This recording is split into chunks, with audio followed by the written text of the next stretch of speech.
Je m'appelle François Arnaud, je suis conseiller livre à la Direction régionale des affaires culturelles de Basse-Normandie, service déconcentré du ministère de la Culture et de la Communication. J'ai été contacté par le Centre régional des lettres pour indiquer quel livre m'avait marqué autour de mes 20 ans. Donc j'ai fait des recherches dans mes lectures de l'époque. Et curieusement, j'ai trouvé le livre de George Orwell, 1984, que j'ai lu exactement dans l'année de mes 20 ans. Parce que depuis l'âge de 15 ans, je note toutes mes lectures dans un cahier. Et donc, j'ai pu retrouver la date très facilement.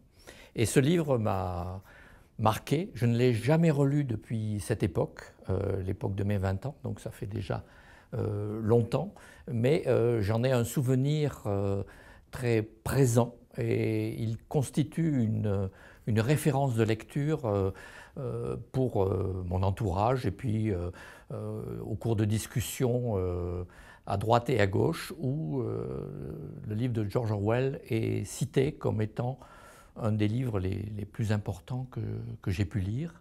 Et c'est d'ailleurs assez étonnant que George Orwell soit actuellement dans le feu de l'actualité, puisque même Amazon est en train de faire des citations tronquées ou en tous les cas adaptées de George Orwell, ce qui prouve que ce livre, écrit dans les années 50, au début, en 1950, est toujours valable. Alors je l'avais lu parce que c'était un livre qui m'était recommandé par mon école, l'Institut d'études politiques de Bordeaux, mais aussi parce que c'était 1984, c'était en 1972 que je l'ai lu, et 1984 était une période que je pouvais vivre. Et donc j'étais intéressé, intrigué par la date. Je n'en avais pas vraiment entendu parler avant. Et j'ai été particulièrement intéressé par cet ouvrage et qui constitue une référence continue. Il ne pouvait se souvenir de ce qui était arrivé, mais il savait dans son rêve que les vies de sa mère et de sa sœur avaient été sacrifiées à la sienne. C'était un de ces rêves qui, tout en offrant le décor caractéristique du rêve, permettent et prolongent l'activité de l'intelligence. Au cours de tels rêves, on prend conscience de faits et d'idées qui gardent leur valeur quand on s'est réveillé. Ce qui frappa soudain Winston, c'est que la mort de sa mère, survenue il y a près de 30 ans, avait été d'un tragique et d'une tristesse qui serait actuellement impossible.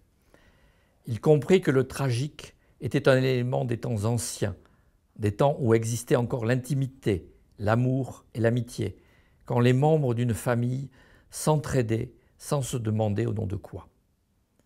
Le souvenir de sa mère le déchirait parce qu'elle était morte en l'aimant, alors qu'il était trop jeune et trop égoïste pour l'aimer en retour. C'était aussi parce qu'elle s'était sacrifiée. Il ne se rappelait plus comment à une conception personnelle et inaltérable de la loyauté.